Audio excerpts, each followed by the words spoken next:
Hello guys! Hello guys! Hello! Welcome dito sa aking channel, Kapalaran 888. Welcome! Alamin natin kung anong messages, vibration, gabay energy para sa inyong lahat. General reading ito, so pwede kang makaresonate. Earth signs, Virgo, Capricorn, Taurus. Wow! Sa weekend na to, sinasabi ng barahan na kung ano man itong pinaplano mo ng gawin ngayong weekend, ang sagot sa'yo ng baraha, it's a yes. Kung makikita mo dito, may tinitimbang ka eh. Pwedeng Libra energy, pwedeng new relationship, new job, renewal of contract, or kung ano mo itong tinitimbang mo dito. Kasi may tinitimbang ka eh. Parang money siya. Kasi dito, di ba, may money, pera. So, sinasabi ng baraha sa'yo dyan na if ever man maraming offer sa'yo ng job, career, places, travel, or kano pa man, or even relationship, sinasabi sa'yo dito na yes yung sagot sa'yo. Yes. And then, makinig ka sa sinasabi na yung intuition, lalo na sa weekend na to, kasi posibleng dahil sa sobrang pagod mo, sa sobrang puyat mo, sa sobrang gutom mo, magagawa ka ng desisyon na hindi mo pinag-iisipan dahil sa diba, confused ka, pagod ka, or ganito. Okay.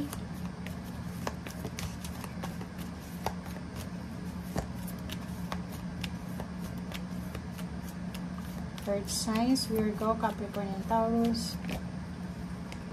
Okay. Change. Okay, change. Okay, so yung posibleng yes message sa'yo is yung tungkol sa pagbabago.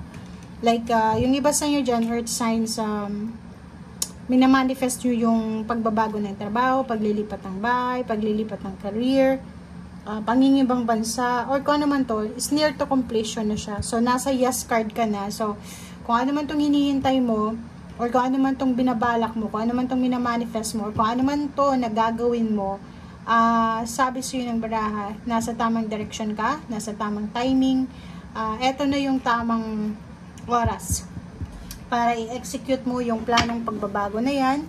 So, may nakikita tayo ditong kailangan paghandaan, kailangan ihanda ang sarili, kailangan ihanda ang papeles, kailangan ihanda ang mga gamit, may mag-alas sa balutan, meron ditong ihanda yung sarili nila, like mag-aaral sila ng lengguwahe, pwedeng yung iba papunta ng ibang bansa, or lilipat lang ng bahay or negosyo. Okay, so Two of Swords, Nine of Cups, and then Page of Wands, reverse na Queen of Wands. Oh. Okay, so sinasabi siya dito ng Two of Swords and Nine of Cups na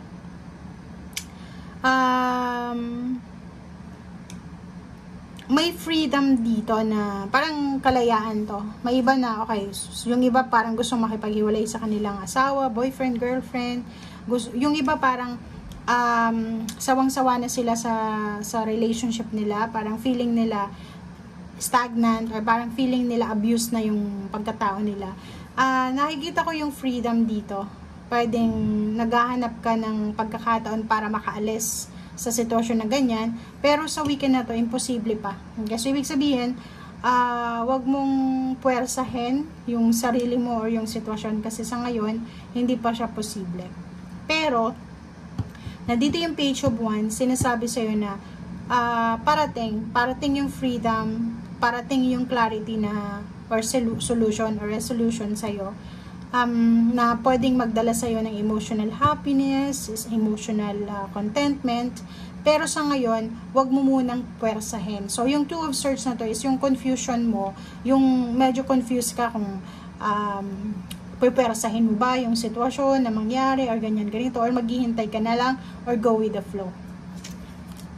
Okay, so Ace of Swords, sinasabi sa'yo dito ng Ace of Swords na posibleng makatanggap ka ng good news, big good news sa weekend na to. Pwedeng makatanggap ka din ng paperworks, papeles ang nakikita natin dito. Or pwedeng makatanggap ka na yung balita na yung bahay na gusto mong lipatan ay posibleng available na siya.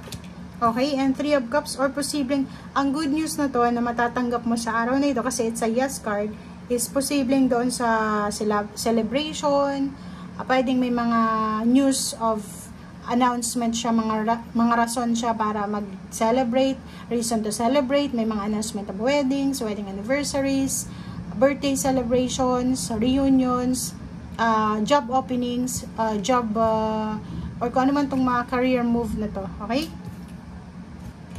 And the Hermit, okay, itong Hermit na to, sinasabi sa'yo ng baraha na magkakaroon ka ng time sa weekend na to na makapagpahinga din. So, as much as possible, bigyan mo ang sarili mo ng time para makapag-reset. Kasi parang ang nakikita natin dito, masyado kang abala. Yung may mga negosyo, parang yung mga negosyo nyo ay nasa peak season siya. So, abalang-abala yung iba sa inyo dito. Okay? May mga offers dito ng collaboration, like business partnership, may mga offers ng love life, may mga offers ng partnership or collaboration or alliances na kailangan mong pag-isipan muna bago ka mag-say yes or no. Okay? 7 of Cups, ang daming options. Ang daming options. Wow. So, yun.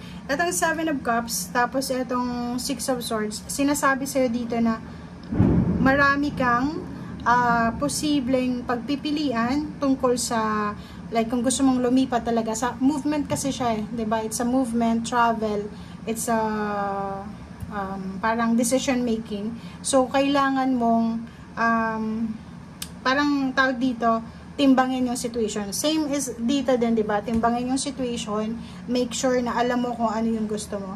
And Knight of Swords, sinasabi na mag-focus ka sa kung ano yung posibleng yung parang laman ng puso mo. Huwag kang gagawa ng desisyon na like dahil lang sa yun yung uso ngayon, yung trend ngayon. Lalo na yung negosyo, huwag kang papasok sa isang negosyo na like for example, alam mo na kasi may tower dito eh. So yung decision making mo is posible siyang masira dahil sa, for example, dahil sa mali yung decision making mo, or yung result niya ay hindi maganda kasi na-pressure ka lang or ganito ganyan.